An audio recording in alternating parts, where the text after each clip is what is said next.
Hello student, good morning to all of you. आज हम लोग प्लेटो के शिक्षा सिद्धांत को पढ़ेंगे। और प्लेटो के शिक्षा सिद्धांत को पिछले 2 क्लास से हम लोग पढ़ते आ रहे हैं। पहले क्लास में हम लोग प्लेटो के जीवन परिचय को जाने, क्योंकि अगर हम प्लेटो को पढ़ रहे हैं, प्लेटो के सिद्धांत को पढ़ रहे हैं, प्लेटो के सिद्धांत को हमें जानने से पहले प्लेटो कौन है, इनका परिचय हमें होना चाहिए, प्लेटो के बारे में जानना चाहिए। ठीक है, प्लेटो के लाइफ में क्या क्या हुआ, क्या क्या काम किए। ठीक है, तो उसके बाद जो है जानने के बाद ये अपने आप आ जाता है कि हाँ, प्लेटो का जो है शिक्षा सिद्धांत है और फिर न्याय का सिद्धांत है। इन सारी बातों को जो है हम लोग जानेंगे। साम्यवादी सिद्धांत है, राज्य का आदर्श राज्य का सिद्धांत है। इस सारे जो है टॉपिक को हम लोग कवर करेंगे। तो प्लेटो के शिक्षा सिद्धांत का पिछले क्लास में हम लोग जीवन परिचय एक क्लास में पढ़ चुके हैं। दूसरी क्लास में प्लेटो के शिक्षा सिद्धांत का उद्देश्य को भी पढ़ लिए हैं कि शिक्षा सिद्धांत जो दिए हैं, इस सिद्धांत का उद्देश्य क्या है। तो उद्देश्य को भी जो है हम लोग आइए देखते हैं कि किस प्रकार से जो है हम लोग पढ़ चुके हैं शिक्षा सिद्धांत के उद्देश्य को। ठीक है, शिक्षा सिद्धांत के परिचय, उद्देश्य, ये भी हम लोग पढ़ लिए हैं, ये भी हम लोग पढ़ लिए हैं।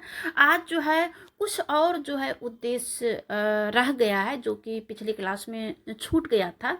ठीक है, क्योंकि वो बहुत बड़ा वीडियो हो जाने के कारण जो है सबको प्रॉब्लम हो जाता है। तो इसे जो है 2 पॉइंट्स उद्देश्य का और है, और यह एग्जाम के व्यू से इम्पोर्टेंट है, क्योंकि बीए पार्ट 3 का एग्जाम जो 23-24 में जो होने वाला है, ये उसमें जो है सजेशन का क्वेश्चन है, सजेस्ट का क्वेश्चन है। और भी आगे जो है आपको कई प्रकार के एग्जाम में जो है आप प्लेटो के बारे में जो है पूछा जाता है। तो ये जो शिक्षा का सिद्धांत, ये उद्देश्य है कि शिक्षा का उद्देश्य मात्र वस्तुगत जगत का ज्ञान प्राप्त करना नहीं है, बल्कि वस्तुगत जगत के मूल में निहित जो सत्य और असत्य का, वास्तविकता का पूर्ण ज्ञान भी प्राप्त होता है। ठीक है, अब ये कहता है कि जो शिक्षा हम लोग प्राप्त करते हैं, तो सिर्फ जो है वस्तुगत जगत की ज्ञान हो ये नहीं है, बल्कि ये जो जगत है इसमें क्या सही है, क्या गलत है, इसकी वास्तविकता का भी पूर्ण ज्ञान हो जाता है। ऐसा क्यों कहा है इन्होंने कि शिक्षा से ही सत्य और असत्य का ज्ञान होता है। तो इसे आप जब तक पीछे वाला वीडियो नहीं सुनेंगे तब तक जो है समझ में नहीं आएगा। तो बहुत अच्छे से समझाए हैं, इसका क्या मूल अर्थ है उसे जो है हम लोग पढ़े हैं। शिक्षा का उद्देश्य मनुष्य को सौंदर्य के प्रति आकर्षित करना है, और विशिष्ट कलाओं जैसे कि साहित्य है, संगीत है आदि का भी प्रशिक्षण शिक्षा के उद्देश्य का होना चाहिए। अब जो हमें मूल रूप से पढ़ना है वो पढ़ना है प्लेटो के शिक्षा सिद्धांत की विशेषता। आखिर क्या विशेषता है प्लेटो के शिक्षा सिद्धांत की, जो इतना प्रसिद्ध है। यूनान के प्लेटो है और उनका शिक्षा सिद्धांत जो है पूरे वर्ल्ड में जो है कैसे प्रभावित किया, इनका उद्देश्य या विशेषता। तो आइए जानते हैं कि क्या विशेषता है। इनका पहला जो विशेषता है, दर्शन प्रमुख आधार के रूप में, दार्शनिक है। इनका जो प्रमुख आधार है वो फिलोसफर है, फिलोसफी पर आधारित है, दर्शन पर आधारित है। क्योंकि प्लेटो के अनुसार समस्त ज्ञान और क्रियाकलाप की आत्मा ही स्रोत है, अतः आत्मा को ही समस्त ज्ञान का स्रोत है। यहाँ पे गलत हो गया है, स्रोत जो है आप कह सकते हैं। प्लेटो ने राज्य को नैतिक एवं आध्यात्मिक ज्ञान की संस्था माना है। उसका कहना है राज्य के हितों हेतु व्यक्ति को बलिदान भी देना चाहिए। ठीक है, ऐसा क्यों कहा है। जो दर्शन है और जो प्रमुख जो आधार है, जो शिक्षा सिद्धांत का जो प्रमुख आधार है वो दर्शन है। ये क्यों कहता है कि प्लेटो जो है राज्य को नैतिक और आध्यात्मिक ज्ञान की संस्था जो है, ज्ञान की संस्था, आध्यात्मिक ज्ञान की संस्था माना है। उनका कहना है कि राज्यों के हितों हेतु बलिदान, व्यक्ति को बलिदान भी देना चाहिए। इसलिए कहा है क्योंकि प्लेटो के समय में सुकरात को किस प्रकार से यूनान के राजा ने मृत्यु दंड देता है, विष का प्याला पिलाता है, तो इसी के आधार पर उन्होंने शिक्षा का भी सिद्धांत दिया कि अगर राजा शिक्षित होते तो क्या होता। सुकरात को मृत्यु दंड नहीं देता, क्योंकि सुकरात गलत नहीं थे। सुकरात कोई अपराध नहीं किया था। सुकरात असत्य व्यक्ति भी नहीं थे। आप पीछे जब पढ़ेंगे तो अच्छे से समझ में आएगा। दूसरा जो पॉइंट है, न्याय की प्रमुखता। प्लेटो की शिक्षा न्याय पर भी आधारित थी तथा न्याय के आदर्श की सफलता के लिए एक नए प्रकार की मानसिक तथा भौतिक वातावरण की आवश्यकता थी। ये बात भी प्लेटो के जो सुकरात को मृत्यु दंड दिया गया उसी के आधार पर है, ठीक है। क्योंकि जितने भी प्रकार का सिद्धांत दिया है, न्याय का सिद्धांत दिया है, शिक्षा का सिद्धांत है, साम्यवादी का सिद्धांत है, सिर्फ व सिर्फ इसी के आधार पर दिया है। और सुकरात जैसे फिलोसफर थे, दार्शनिक थे, उसी प्रकार से सुकरात को इन्होंने गुरु भी माना और उनकी सारी बातों को इन्होंने जो है एडॉप्ट किया, ठीक है। और तीसरा जो पॉइंट है, पाठ्यक्रम का आधार निश्चित आयु व वर्ग होना चाहिए। पढ़ने का जो समय है उसका निश्चित समय होना चाहिए, आयु होना चाहिए कि किस वर्ग के लोगों को किस साल तक जो है शिक्षा प्राप्त करनी चाहिए। आगे जब इसका शिक्षा सिद्धांत का जो मूल बातें हैं उसे हम आगे पढ़ेंगे, क्योंकि किस प्रकार से इन्होंने दो भागों में बांटा है, एक प्रारंभिक शिक्षा और दूसरा जो है उच्च शिक्षा। फिर उसके अंतर्गत जो है प्रारंभिक शिक्षा के अंतर्गत भी जो है तीन प्रकार का बांटा गया है, वो आगे हम लोग पढ़ेंगे, ठीक है। तो तीसरा चौथा जो पॉइंट्स है प्लेटो के शिक्षा सिद्धांत की विशेषता का, कि पाठ्यक्रम में नैतिक मापदंडों को भी उचित स्थान देना।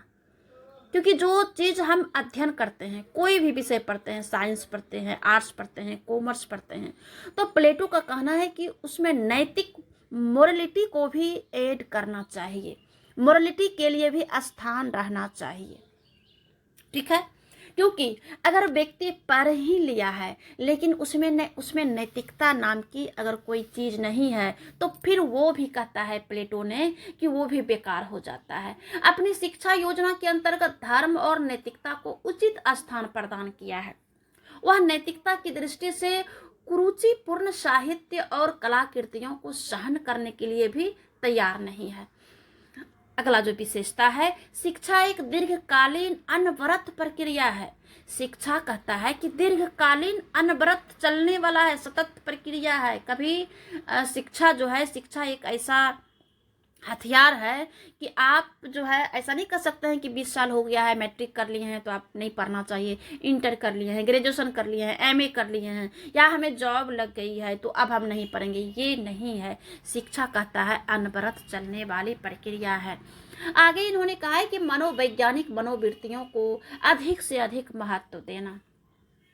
शिक्षा की जो विशेषता है कि मनोविज्ञान, मन का जो विज्ञान है और इसकी जो मनोवृत्ति है उसमें अधिक से अधिक जो है महत्व दिया है। अगला जो इन्होंने बताया है, कर्तव्य परायणता पर बल दिया है कि मनुष्य को ऐसा नहीं है कि शिक्षा प्राप्त कर लिए हैं तो उसे जो है अपना अब कोई कर्तव्य करने के लिए नहीं रह गया है।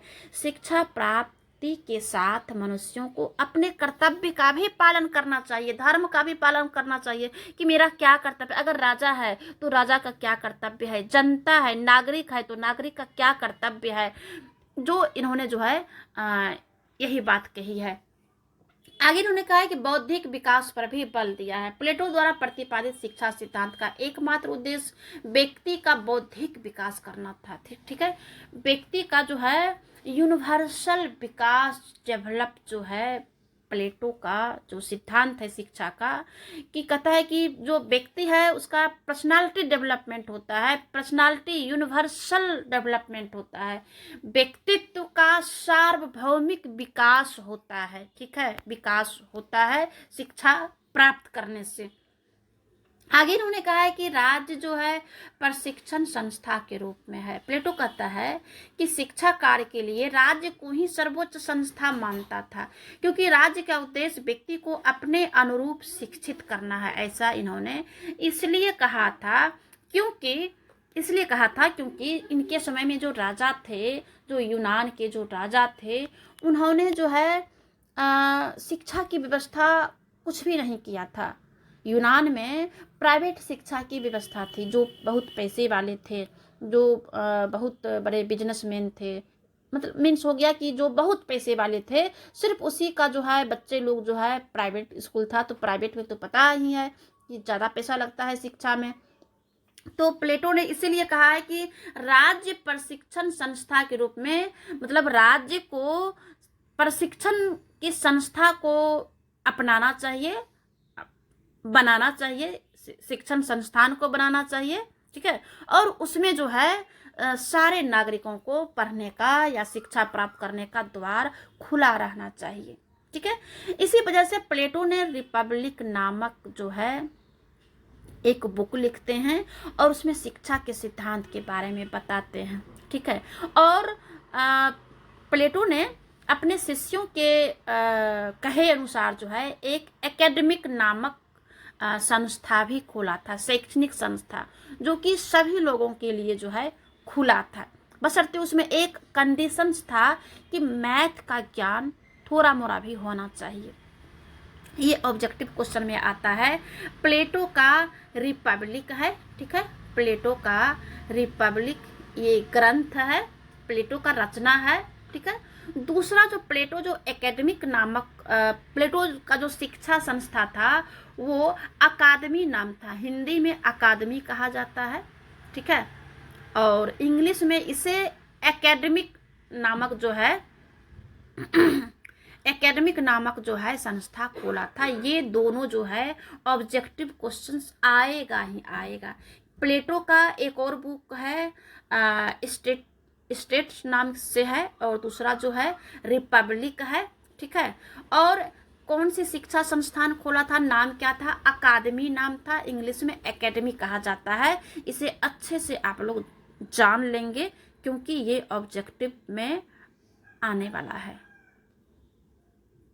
आगे जो है हम लोग पढ़ेंगे शिक्षा के सिद्धांत को पढ़ते हैं, ठीक है।